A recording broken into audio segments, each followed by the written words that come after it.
Dans un petit village, vivait un couple, Ahmed et Leila. Leur mariage avait commencé avec beaucoup d'amour et de promesses, mais au fil des années, Ahmed s'était enfermé dans un quotidien rigide, se concentrant uniquement sur le travail et les responsabilités matérielles. Il n'était pas conscient de la profondeur des émotions de sa femme. Leila, une femme au cœur brillant, ressentait un vide grandissant dans leur relation. Elle essayait de lui parler de ses sentiments, de ses rêves et des petites choses qui lui apportaient de la joie, mais Ahmed ne comprenait pas. Pour lui, la réussite était une question d'argent et de statut, et il ignorait que l'amour et l'empathie étaient tout aussi essentiels. Un jour, alors qu'elle consultait des livres sur les relations et le mariage, Leila trouva un passage du Coran qui disait « Et parmi ces signes, il a créé pour vous des épouses de votre propre espèce, afin que vous trouviez la paix auprès d'elles » Sourate 30, 21. Ces mots résonnèrent profondément en elle. Elle comprit qu'elle devait prendre l'initiative pour raviver leur relation, mais elle ne savait pas comment. Leila décida de changer sa manière d'aborder Ahmed. Au lieu de lui faire des reproches, elle commença à lui exprimer sa gratitude pour ce qu'il faisait pour la famille.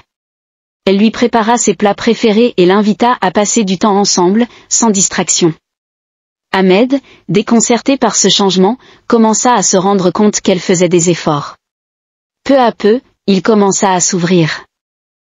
Un soir, alors qu'ils s'étaient enfin assis face à face, Leila, les larmes aux yeux, lui dit « J'ai besoin de toi, non seulement comme mari, mais comme partenaire émotionnel. » Cette phrase frappa Ahmed comme un éclair. Il avait toujours été là physiquement, mais il réalisa qu'il n'avait jamais été véritablement présent émotionnellement. Cette prise de conscience fut un tournant. Ahmed chercha à comprendre les enseignements de l'islam sur la compassion et le soutien mutuel. Il commença à lire, à écouter et à changer, admettant ses erreurs et apprenant à écouter les émotions de sa femme. Leurs conversations devinrent plus profondes, leurs liens plus forts. Avec le temps, Ahmed et Leila apprirent à naviguer ensemble à travers les défis de la vie. Leurs disputes se transformaient en discussions constructives, et Ahmed devenait finalement le partenaire qu'elle avait toujours espéré. Ensemble, ils découvrirent la beauté du mariage, véritablement fondé sur la compréhension mutuelle, l'amour et la foi.